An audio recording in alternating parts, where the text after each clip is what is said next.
Hello and welcome to our Racing Weekly Cheltenham preview in association with oddschecker and Bet365. We are recording here live in the King George IV pub in Chiswick with a live audience.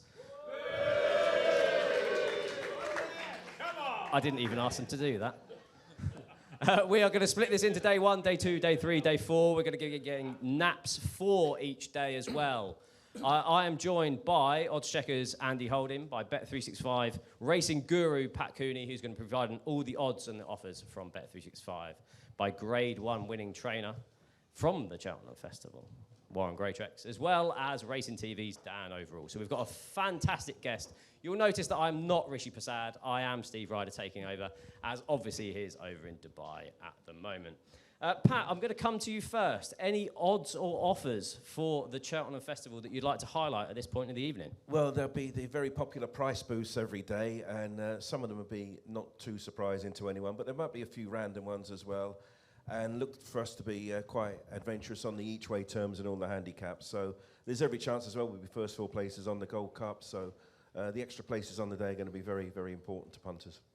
It certainly is. Now, normally in these previews, a lot of time is spent taken on the Supreme Novices hurdle. But I actually think it's worthwhile this year because, Andy, I think it's an absolute cracker. You've got Old Park Star heading the market around 2-1. Mighty Park, the news today is that Mighty Park hasn't been confirmed for the Turners, so this is Mighty Park's only option. He's now been backed into 11-4 with Bet365. Talk the Talk, 9-2, and El Kairos at 13-2. It's a brilliant renewal. How do you think it's going to be run? I think we probably need to touch on the ground as well before we start, because that's going to have changed in the last few days. Yeah, it's Costa del Cheltenham, isn't it, at the moment? I mean, look at the weather forecast. It's fairly favourable. It looked like being heavy about a week ago, and all of a sudden they were talking about watering, such as the change in climate and the mildness of the weather, and the sun's out. And so, yeah, I think we're going to get the old dreaded taps turn on. I don't know what Warren's heard recently, whether that is definitely going to be the case. I heard yesterday, I think the new course will be watered over the weekend, as if the forecast is the same. Quite extraordinary, that, isn't it? But I think it's going to be well needed because it does dry out very quickly. It'll certainly help Old Park Star because he's a beautiful mover. You know, he's very much compromised by soft ground, in my opinion. I thought, you know, he did well to win despite the ground at Haydock. I actually thought his better performance was at Cheltenham, certainly on the figures that we keep. His time figure at Cheltenham was certainly suggested he was supreme class.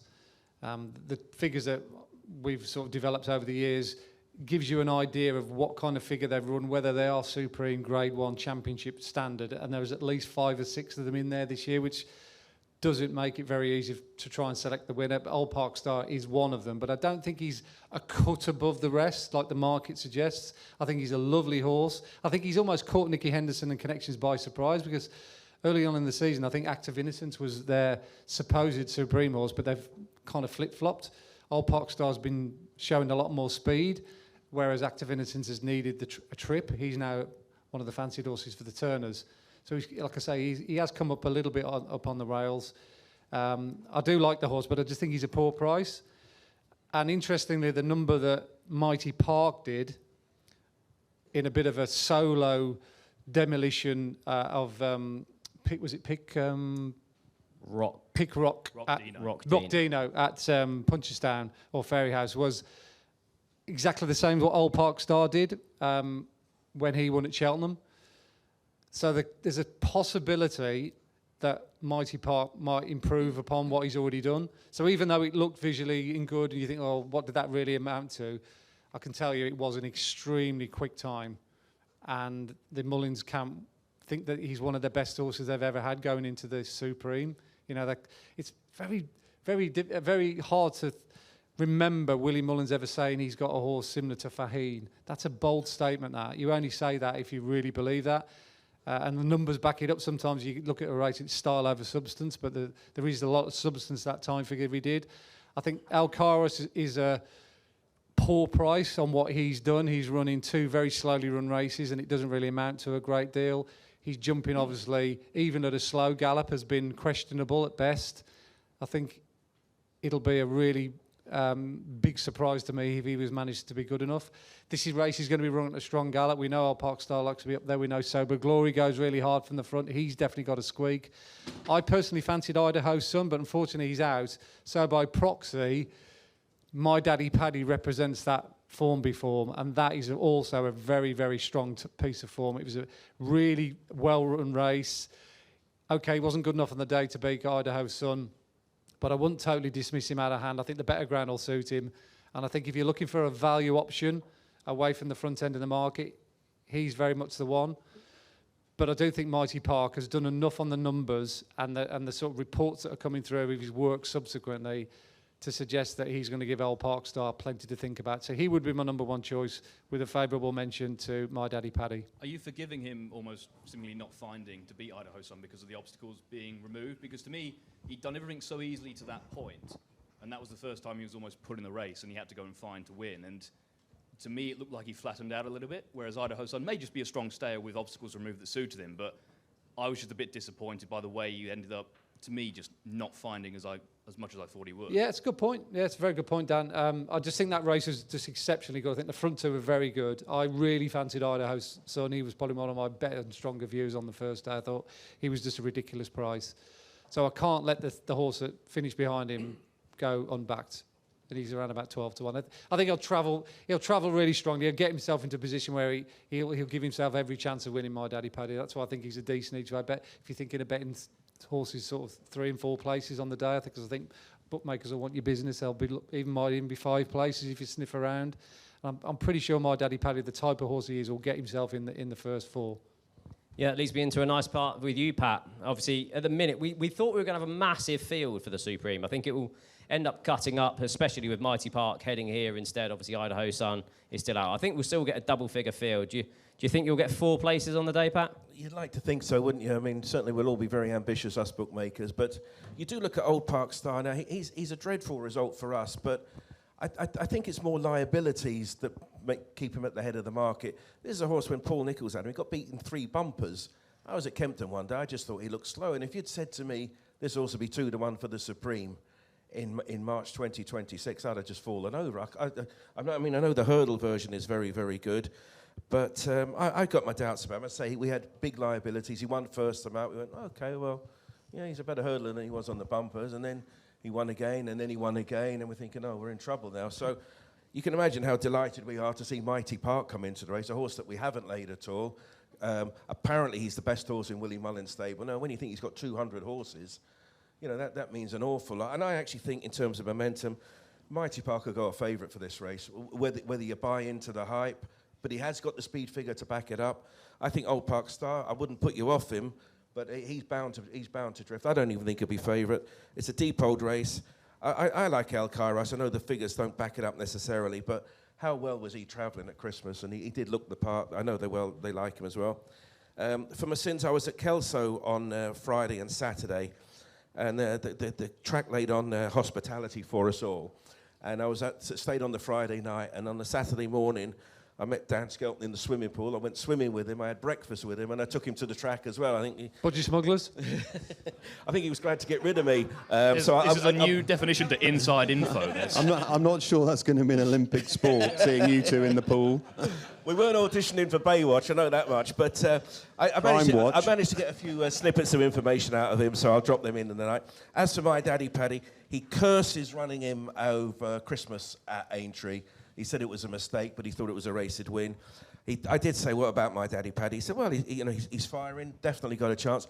The one race for him, though, is next year's Arkle Chase. He said, never mind what he does this time around. I hope he wins that. Can't wait to go chasing with him. So if you're doing our Cheltenham previews for 2027, let me throw that one into the ring straight away. My Daddy Paddy in the Arkle. But I've no doubt Mighty Park will go a favourite. Well, I can't see any prices for the Arkle next year, Pat. So you need to do some. You should have been doing that instead of going into the swimming pool with Dan Skelton, to be honest. Bet365 do have no runner, no bet and ante-post still available. So yeah, Supreme Novices Hurdle, for example, Mighty Park 11 to 4, no runner, no bet, and 3 to 1 in the ante-post market. So now it's his only entry. I'd probably take that rather than the shorter price with the concession. Warren, I'll come to you for this race. Anything that's taken your eye over the season? Yeah, no, it's a belter of a race. I would be in the El Kairos camp, just because I think he will jump better at a quicker pace. He's the fastest horse in the race, I think. If he can hold on to him a little bit longer, from the last to the line, he will be the quickest. I have no doubt. But I think sometimes you ride these horses and the slowly run races, and then you suddenly accelerate, and it's almost like they're going too quick. And I think he's done that twice. I think he would have learned from the last day. I think he's got a serious engine, and it could just be set up for him. Yeah, Jack Kennedy never ever seems to be 2 up or 2 down, but yeah, he's said that this is one of the fastest horses he's ever sat on. So for him to get that sort of quote out of Jack Kennedy, would you do anything differently training-wise? If a horse has obviously made a mistake at the final hurdle in 2 of his races, would you do anything as a trainer differently, schooling them at home at all? Not really, because I don't think he's a bad jumper. I think he hasn't yet run in a race where they've gone a real quick gallop, and I think he'll be better. And he should. I would be very surprised if he's not still hard on the bridle going to the last. And if he's able to jump that, which I think he will, because he'll have a bit of company. And I think Jack's learned, he'll make his mind up. And I have no doubt, if he's in the mix at the last, he'll win. There we go. Strong opinion then from Warren. I'd be more worried about the 2 out coming down that hill as opposed to the last if it was me. Dan, your opinion? Just like you, I'd be petrified going to 2 out if you backed him, because I think he'll be trading fairly short. But from what we've seen thus far, he'll travel to it. I know he's been making errors at the last, but 2 out is more dangerous than the last at Cheltenham, particularly over hurdles, and that will be the litmus test where many have fallen. I'd be concerned about him. He's the one I could see being the champion hurdle horse for next year. I think in the likes of Old Park Star, Mighty Park, My Daddy Paddy clearly as well, based on the inside swimming pool information we have, they're going to be your Arkle types. To me, I know Old Park Star is relatively short. I think that might now switch with Mighty Park now being in here. I think we might see a bit of a drift on him. I was blown away by what he did at Haydock personally. It was the ability to quicken and then maintain that gallop for about 3 furlongs, which to me just isn't ordinary.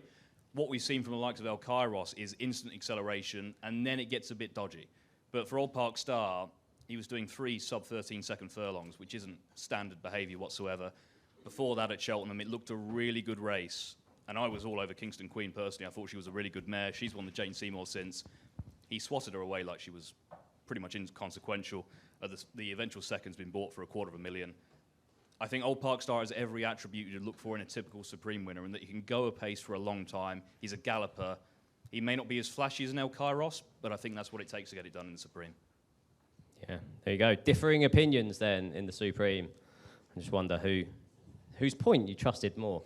Pat, I'm going to come to you first for the Arkle. Now, again, this is an absolute cracker with the likes of Lulamba, Kopek de Board, maybe Romeo Coolio and Cargeese in there as well. Yeah, momentum in the market is definitely with Kopek de Board at the moment. Of course, he's only had the 1 run, but it seems between the lines that he's getting plenty of practice in. He's turning up unannounced at these tracks after racing. And what's not to love about him? I mean, I just think he's the fastest horse in the race. Lulamba's probably achieved most over fences in his 4 runs, and I thought it was a good run at Newbury last time out.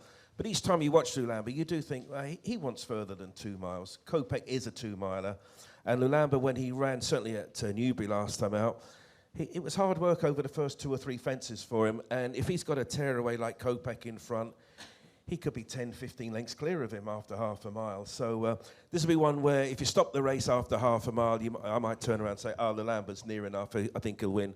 Don't see a shock in the result. Poor old Romeo Cooley, he doesn't get any love. I think he's won 3 Grade 1s, all unimpressive, but nevertheless, he's a real money machine. Cargeese, again, solid. She gets the £7. But it is a match, isn't it? And I think you have to go for who's the better horse. I think Kopek's the better horse. The vibes seem to be good. He was 3-1 a couple of weeks ago. He's now into 7-4. And this is another one. I could easily see this one going off favourite as well. I'm not in the anti-Nicky Henderson favourite camp by any means, but in terms of momentum, Kopek de Board, they're now happy to talk about him. They weren't so happy to talk about him a month ago, 2 months ago. But Lulamba is solid, but Kopek, I think, is the better of the 2. Yeah, I think the owners were happy to talk about him. I don't think Willie was. Dan, your thoughts. How is this going to be run? Cargeese, Kopek de Board, take me into the Willie Mullins huddle before the race. Are you going to be saying, allow Paul Townend an easy lead? I would say it would be Danny on Cargeese. as we've seen with those And connections. Danny before. doesn't listen to tactics. No, he doesn't, but I think she only has really one way of going. I mean, in the county, they were able to sell her a little bit better, but we saw at the DRF, she is a very enthusiastic type who will jump well from the front, and I think that'll be in their minds. There's also Irish Panther, who is in there, who could maybe go to the Champion Chase. Now that Marine National's not in there, he still holds that entry, was confirmed today. That might be something they look to exploit. He's a 9-year-old, so maybe they'll go that way. And then you've got Kopek de Bordeaux. I think will be happy to just sit off that. Obviously, he himself is a very enthusiastic type. We've seen that throughout his days as a hurdler. Obviously, his jumping as a novice chaser on his only chase start that we've seen was good. I'd still say there was work to be done there. It wasn't quite as impressive as, say, Final Demand, who I think had made his chase debut either a day or two removed from that. So we were almost wooing over Final Demand when Kopek de Bordeaux was perfectly adequate for a chase debut. I think the momentum has now gone so far in Kopek de Bordeaux's favour that Lalamba now is starting to drift out to an attractive enough price. Yes, he's not as flashy, but look what he did at Newbury. To me, is just so impressive. Like, those are grade 2 open company chasers. Now, he lost lengths at the first 8 fences that day, which maybe you're looking at, oh, well, that's not the greatest of signs, but it's marginal. He's still very much learning his trade, and also that experience will not be lost on him. Now, Cheltenham Old Course versus Newbury, completely different test of the horse, much sharper. I think it's almost going to be one where you're looking at in-running prices, where he could almost double in price throughout the run, because he might make a fiddly error early. He might look like he's in trouble. But unlike Kopek de Bordeaux, who the one time he's ever really been in trouble in the race, arguably he was disappointing at Punchestown, Lalamba's been in trouble a few times, and he's been able to prevail. Yes, will he get further? Almost certainly, but so would Altior, so would Shishkin. I just think there's going to be no horse finishing quicker than Lalamba, and the way he was able to extend at Newbury was that of a real quality horse. There were a lot of trends against him, 5-year-olds, the way he clearly wants further, I understand that, but on what he's achieved, to me, at least on the figures, that puts him in a position where I think he should be favourite, at least from what we've seen on the racetrack over fences. Lovely. Warren, you're going to hate these sort of questions. Is there anything you do differently with a 5-year-old going over fences than an older horse? Like, obviously, juveniles haven't got the best record. I suppose Marja is probably the anomaly in the fact that he should have won the Arkle. And is it a huge benefit of the fact that he has managed to win in open company in the game spirit as opposed to against novices? I think French bred, so he would have been jumping baby fences before he even came over here. I think he ran at Auteuil, didn't he? So, you know, they're a fair size for a hurdle anyway, so that wouldn't bother me. I'm always a big fan. If a horse can win dirty, as in, you know, it hasn't gone right, and look, we were talking earlier about the ground that day. It was horrific ground, and he was down the inner, and I think he sort of did that on purpose just to teach him. Harry Skelton was very good. He kept keeping him in. But when he let him go, what I loved all the way down the straight, he jumped the ones up the straight well, and his ears were pricked every time he saw a fence. Now, obviously, Nicky won the race last year with Django Bay. I know that they think this is on a different level. I would take that every day of the week over a Kopek de Bordeaux, who I've run against him last year at Leopardstown, and he's a monster. But it's tough, and he might go there and blow you away. But if you're a betting man, I would go with the guy, you know, with the horse that has done it and done it the hard way. He would have learnt so much, and he is a young horse, but he stays well. But he's not slow. I think if they want him to, he'll be able to lay up. But yeah, I would say I would take that all day long. There you go, Andy. It's 2 votes for Lalamba, for Warren and for Dan. Is it 3? Yeah, I'd favour Lalamba as well, for all the reasons that the guys have outlined, particularly Warren, with the view of, you know, him learning from those mistakes. And I don't think you can overplay the fact how good he was and how strong he was at the back end of that race as well. It was a very strongly run race. That time figure that he achieved that day would win every Arkle in the last decade. So Kopek de Bordeaux has got to run off his absolute face to beat Lalamba. And I don't really mind him being a little bit off the bridle. I don't mind horses that, you know, are just niggled along early on. But as long as they find plenty for pressure, that's half the battle. I mean, you look at all the horses that have won the Arkle that have been stayers, your Django Bays, your Kicking Kings, your Shishkins, your Altiors. They all want 2.5 miles really. So I don't think that's a negative. I'd rather be on a strong stay than a short runner. that is gasping for air, jumping 2 out. So yeah, I think he's probably the best horse in the race. Even though Quebec de Board is a very talented horse, I actually think Quebec de Board probably has missed a trick not going in the Champion Hurdle. You know, given what he did in last year's Supreme. But he did absolutely nothing on his debut on the numbers, and it's just a massive leap of faith whether he can translate what he did in last year's Supreme over fences off the back of one run, which was last year, and he's had issues in between, whereas Lalamba's just had a straight run all the way through, and he's just really sneaky good. He's like the Grim Reaper. All of a sudden, you're there, you look behind you, oh, Christ, Lalamba's there, and you just know it's game over, like it was with Altior. So, yeah, I'd be a massive fan of Lalamba as well. Yeah, we touched on his jumping. It's just a bit up and down. Like, if you look at the Race IQ jump indexes, his wins so far, he's been 6.0, 7.5, and 6.4, and still managed to win by 10, 9.5, and 6.5 lengths. So if he ends up quicker over fences going at a faster pace, I think we could see a monumental performance from Lalamba. So, yeah, we're all fairly keen on Lalamba in the Arkle. We're then going to skip the 2 handicaps, and we're going to go straight to the Champion Hurdle. And by all accounts of exchange markets today, we may finally see Lossiemouth run in a Champion Hurdle. If we look at the no run and no bet odds with Bet365, the New Lion 15-8, Brighter Days Ahead 5-2, Lossiemouth 11-4, the reigning Champion Hurdler at 6-1. That's Golden Ace, and then Ponyross seems awfully short to me at around 9-1 myself. Dan, I'll come to you first for the Champion Hurdle. Hallelujah, Lossiemouth might finally run in the Champion Hurdle. She should have run in it last year. This year, it's seemingly they can't dodge it anymore because it's such a winnable race. See, this is the current theory. We'll see tomorrow if she's left in for the confirmations for the Mayor's Hurdle. She'll probably be left in there and we'll be left guessing until Sunday morning. Tends to be the way Willie Mullins operates. But if she runs 11-4, you say, currently, yeah, she'll go off favourite, won't she? Her Cheltenham record is exemplary. She's much better on spring ground. We've seen that numerous times. And everything almost conspired last time for Brighter Days Ahead in my mind, where she is a proper relentless galloper who's at her best on deep ground. That saw her to her optimum effect. El Fabiolo, for whatever reason, made the pace in absence of Cashel Lad, who would have been the Gordon Elliott pacemaker who was taken out on the day due to the ground. It was almost like they planted El Fabiolo in there instead because it was the perfect setup.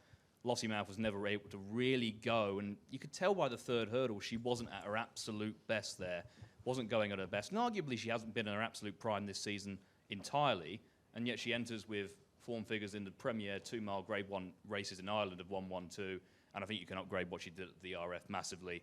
So she loves Cheltenham. I don't think she lacks for pace. I think she's actually almost better suited by a race where it develops into a bit of a sprint, rather than a relentless gallop from start to finish. You'd be hoping that would almost coincide here. You're looking at the pace angles, and is Tutti Quanti going to be good enough to take them on at a relentless pace for long enough on quicker ground? I wouldn't be so sure. I think it all plays in Lossiemouth's favour, and 11-4, for me, she'd be the clear standout in this. Andy, Dan thinks Lossiemouth will go off favourite. I tend to agree. What do you think the market's going to do? I think the market does favour the sort of ones that we know and love and can rely on over the course of time more than it does the ones that are potentially coming through or are a little bit untrustworthy. I found this race quite difficult as a punter because I've got more reasons not to back horses in this race than I have to back them. You know, does Brighter Days Ahead love Cheltenham enough for me to get involved at that price? There's 2 bits of evidence to say that Cheltenham has been a stumbling block. Arguably, the 2 runs that she's had, or the 1 run she had when she did an unbelievable speed figure, dented her chances last year, and it could have done again when she beat Lossiemouth. There's a hard race that was beating Lossiemouth in the DOF. Could do the same again. I don't know how good the New Line is. I don't think anyone really does over 2 miles. The evidence is that he fell on his first run and he beat Brentford Hope and New Mere Line. You know, Brentford Hope, who's since retired. It's that robust piece of form. The horse a length and a quarter behind has now just given up the game entirely. Yeah, exactly. So you just don't know. We don't know what we're dealing with there with the New Line. Ponyross, the juvenile form from last season's debatable at best.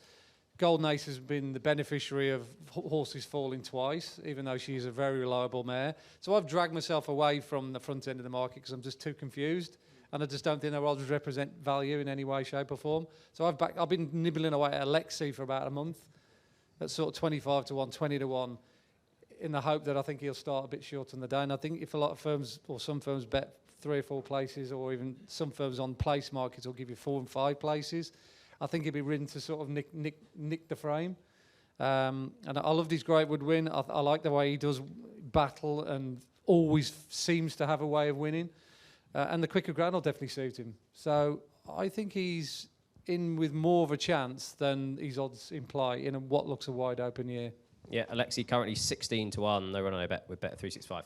Pat, when something happens like this with Lossiemouth, obviously you've had the no run, no bet concession in place for a while, just in case Lossiemouth does and doesn't come to these sort of races. But if, for example, it's not going to happen, but if Willie Mullins or the exchange market says that she's going to run in the Champion Hurdle, will she still shorten significantly, even though you've had that concession in place? Oh, most certainly, yeah. I don't think she'll be favourite, though. I mean, I was underwhelmed by her run last time out, and I'm not convinced by them. But if I went into a ballot box, and there was a box for all of them in the market, if there was an option for none of the above, I'd be ticking that one, really.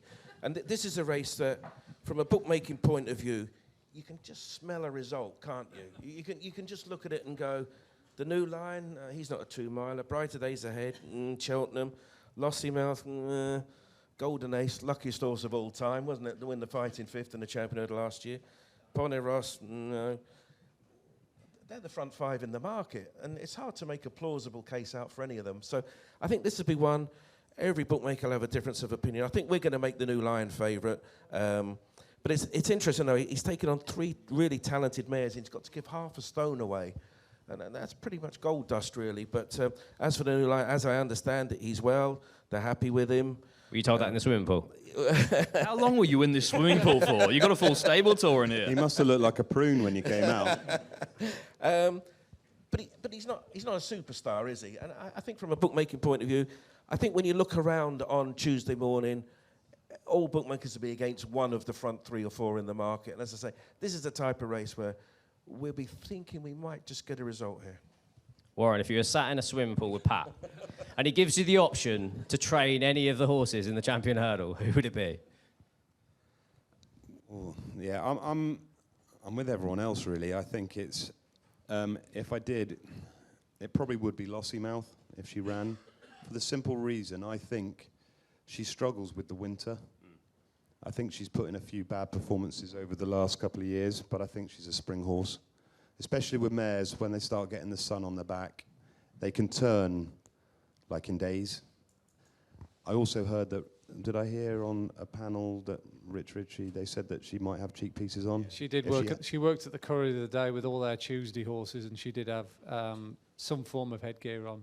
I don't think it was cheek pieces. Whether it was blinkers or a visor, I don't know. That would be interesting too, because it would just help her concentrate during the race. But she brings her A game in the spring.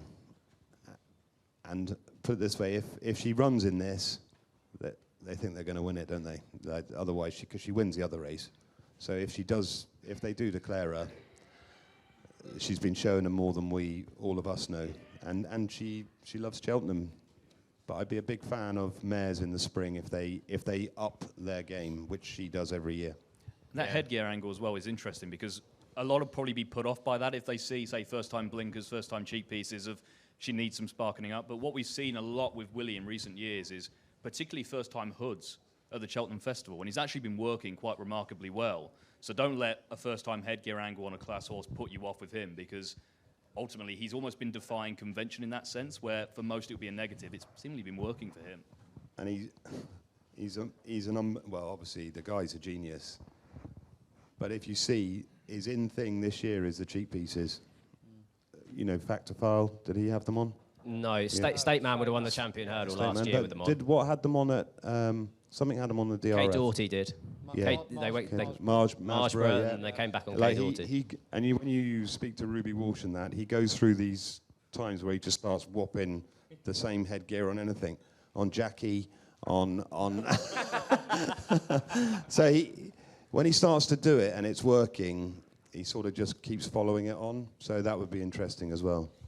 Yeah, I could just see it in my head. I could just see her swinging on the bridle, down, jumping 2 out, and it being the old days of Ruby Walsh being on the bridle, coming down the outside. I can just see Paul Townend, double handful down the hill. Hopefully Lottymouth finally gets to win a champion hurdle. We're then going to go to the lads for anything else on day one. Obviously, we've got the Fred Winter, we've got the Ultima, the Plate, and the National Hunt Chase. Warren, I'm going to come to you first because we've got a runner, hopefully, if he gets in, of the Ultima. I didn't tee that up very well, did I? Margaret's Legacy. I can see Harry Bannister is jocked up for the ride, currently 50-1 with Bet365. Yeah, he's probably well handicapped. It'll be his first run over 3 mile plus for me, which I think he's wanting now. He might just scrape in, but he'd probably want the ground a bit softer to have a proper chance. But he's a huge price, but he's fitting well, so we'll see. Anything else for the other handicaps? For the look of your face, probably not. No. I'm going to keep my handicap expert till the end. Pat, your biggest liability or the horse that you're most scared of with your Bet365 hat and trunks on? Well, on race 1, day 1 is Old Park Star, but we're relatively comfortable with that. I meant in the handicaps. Oh, but in the handicaps, one that we have laid is in the finale, the 3 mile 6, the National Hunt Challenge race, and it's Rebecca Curtis's Newton Tornado. This is Haiti Calor Part 2, really. They were hoping to get Sean Bowen to ride, but he's booked for Wade out for Ollie Murphy. I understand Sean Flanagan's been booked, which is a bit of a random booking, really, but he's a talented horse. And he's just the type, really. I know that they're quite happy with the mark of 133. He's been well found in the market. He's still around about 8-1, I think, but he was 12-1, and he's a talented horse. And Rebecca Curtis, she does do well at Cheltenham, doesn't she? So that'd be one very much of interest. Warren, I'll come back to you. Yeah, sorry, I do like one in this race as well. King of Answers. Won at Kelso the other day. It beat a horse of mine called Bill Baxter. Absolutely dotted up. Lucinda Russell's horses have been in terrible form all season, but she started to bang in the winners. She's got a very impressive strike rate in the handicaps at Cheltenham, as we all know. Normally the Ultima, but the way that this horse went round Kelso, it'll stay all day. I think it's about 14-1. So the swimming baby next to me will give you 20s. And yeah, I think that's got a right each way chance. Talking of Bet365 specials, and I'll kind of just take this away from Andy for a second. Bet365 are doing a special on an Andy holding 2 main fancies of the Cheltenham Festival. They're putting the double up for 43-1. That's a special for oddschecker subscribers as well as everyone else in this room. So one of the horses in the National Hunt Chase is one of those 2 horses, so I'll let Andy take it away. Yeah, Pat's already touched upon one of his biggest losers, the firm's biggest losers, Newton the Tornado, so I hope they get completely sunk with that one. Now, he's a lovely horse. Always liked him ever since, when he was running the novice hurdles. He's been a bit hit and miss over fences. He actually fell at Cheltenham early on in the season, but ironically, he jumped unbelievably well to the point where he just mistimed the ditch at the top of the hill, which good horses can do that. It's a funny fence, that one, where it's positioned. It comes off the corner, and inexperienced horses can get caught out. But he jumped brilliantly at Doncaster last time out, and what a sensational performance it was on the data. He ran a lot quicker than the Great Yorkshire Chase winner, which I think is always a good sign of a good novice. The fact that he was like 4 seconds quicker overall than the older horses, not only from start to finish, but on the final circuit. So he was operating at a really good level. I've been following that form and keep my eye on it, and the second and third have both won since. Horse of Mark Wolf has finished second, went to win at Catterick, and horse of Nicky Henderson's Noble Park. He dotted up at Newbury last weekend, and they were absolutely battered by Newton Tornado. So he ticks a lot of the sort of the trends if you follow. A trainer does well in a certain race. Rebecca Curtis, Hoyticolor, Newton Tornado, off a good mark. He's an uncomplicated rider, be up with the speed, and it'll take a good horse to beat him if he runs to the level that he did at Doncaster. Anything else on day 1 handicaps? Quite like Highland in the Ultima. Ran about a 14-1 shot. He ran a real light catching race at Ascot last time out in a race that was won by Deep Cove. It was a strongly run race, and he made an absolute haulix of the second last, which is uncharacteristic for him. He's normally a really good jumper, but he's very good on good ground, and he's very good at Cheltenham. And I think if he hadn't made that mistake, he might have won that race at Ascot, but it might turn out to be a blessing in disguise because he's still off the same mark. And the horse that finished second in that leave of absence, he's also a C&D winner at Cheltenham. He'll appreciate the better ground. So I think they're around about 14, 16s a pair. Those would be my sort of 2 I'm looking at if they're similar prices on the day in the Ultima. Okay, Dan, I've given you the big build-up. Handicap expert. Yeah, no pressure at all. But we'll build on that. Leave of absence for me in the Ultima is one of my stronger handicap fancies. And it's one I've been fancying for a few weeks, and I've expected to almost call on it as we got closer. And now we've got Jaguar, Roko, Handstand seemingly running in here. It's now a very top-heavy market. And I think you can question all three of those, really, to a certain extent as to their credentials for the race, long-term targets for a Roko and Jaguar, seemingly the Grand National. Handstands off a big weight, has never really delivered this season. Whereas Leave of Absence, to me, despite him being a 9-year-old, is very lightly raced for his age. You go to when he was with Chris Gordon, he looked very good. It's taken a bit of time for Anthony Honeyball to get him right. He won over course and distance earlier in the season, the race where a lot of the fences were doled off, and that really inconvenienced him. Because I'd say his main asset is his jumping and his battling ability. Like, he dug deep to win that day in a situation where he was in front a long way in a long home straight. So I think you can upgrade that. At Ascot, and he's already mentioned it, it was a strongly run race, and he got into a protracted battle at the front end. Found himself in front 3 outs. I think he almost just idled slightly, turning in, got into the bottom of 2 outs, surrendered the rail. He should have won that day. I think he won for the race like the best horse in the race. And then he went off 4-1 for the Denman behind. That was the most bizarre gamble of the season, by the way. A horse that hates soft or heavy ground actually went off 4-1 from about 10s to beat Hoytikala and Lompress on conditions that they... It wasn't, no. To be fair, he actually looked like winning 3 outs, and I thought, Christ, they're nearly right with this. And then, you know, he didn't get home. But that was a strange gamble. Very odd, but it shows you that there's some belief, at least maybe not from connection, but someone that this horse has got a big day in him to shape as well as he did. And once his chance was gone, he wasn't given an overly hard time. The drying ground is massive for him. So I think he has got pretty much an archetypal Ultima profile, whereas those at the head of the betting currently, they wouldn't be your typical Ultima winners. Obviously, Jaguar stepping up in trip, a Roko off a big weight going Grand National. Handstands has been, in Ben Pauling's eyes, a Gold Cup horse for a while, but hasn't really delivered it. So I think 20-1, Leave of Absence, to me, represents a fair each-way bet there. The Fred Winter is incredibly deep this year. I think it almost might be the strongest handicap in terms of depth we have across the 4 days.